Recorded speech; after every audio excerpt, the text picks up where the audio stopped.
Un nouveau meeting, un nouveau rendez-vous avec des électeurs pour le candidat Martin Fayulu. En République démocratique du Congo, une campagne se mène en avion. Une nécessité. Avec une superficie de 2 345 000 km² et un réseau routier en très mauvais état, il n'y a pas d'autre choix. Mais le candidat du parti SID n'a pas pu se rendre à Lubumbashi samedi dernier. En cause, une pénurie de carburant que ses partisans disent organisée par le pouvoir pour gêner l'opposition. Nous avons perdu beaucoup de temps. Vous savez que nous avons 30 jours pour 26 provinces. Quand vous perdez une journée, c'est que vous avez perdu une province. Depuis 4 jours, nous faisons face à un déficit criant de carburant.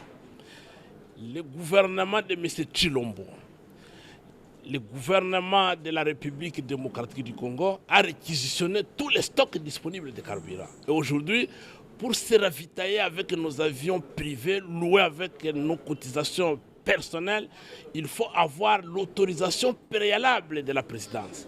Des accusations reprises par le candidat Denis Mukwege, mais que dément le gouvernement.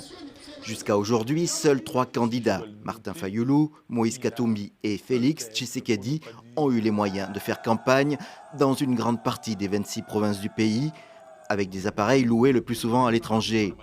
Une situation qui crée de l'inégalité entre les candidats.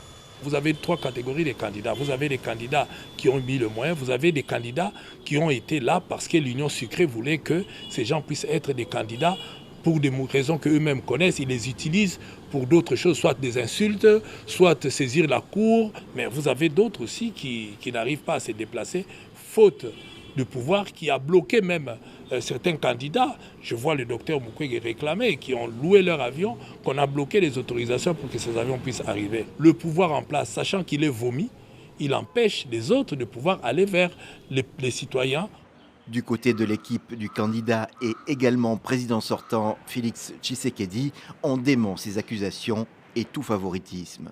Le candidat numéro 20 n'a pas de stock ou n'a pas des endroits où stocker les carburants. Donc quelqu'un ne peut pas dire ça. Le carburant, on l'achète, comme tout le monde l'achète.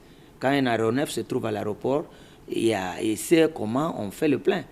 Et donc nous, les aéronefs que nous utilisons, nous recourons comme tout le monde au carburant. Il y en a pour essayer de prétexter le fait qu'ils ne se déplacent pas. Ils disent qu'ils ont manqué de carburant. Moi, je pense que ce sont des prétextes que les gens utilisent pour pouvoir justifier le fait qu'ils ne peuvent pas se déployer sur l'ensemble du territoire national. Mais les candidats ne sont pas seuls à souffrir de ces problèmes de logistique aérienne. La commission électorale, qui doit acheminer urnes et bulletins dans tout le pays, a aussi des problèmes. Elle demande le soutien de l'armée congolaise et désormais de la MONUSCO, la mission des Nations Unies pourtant sur le départ.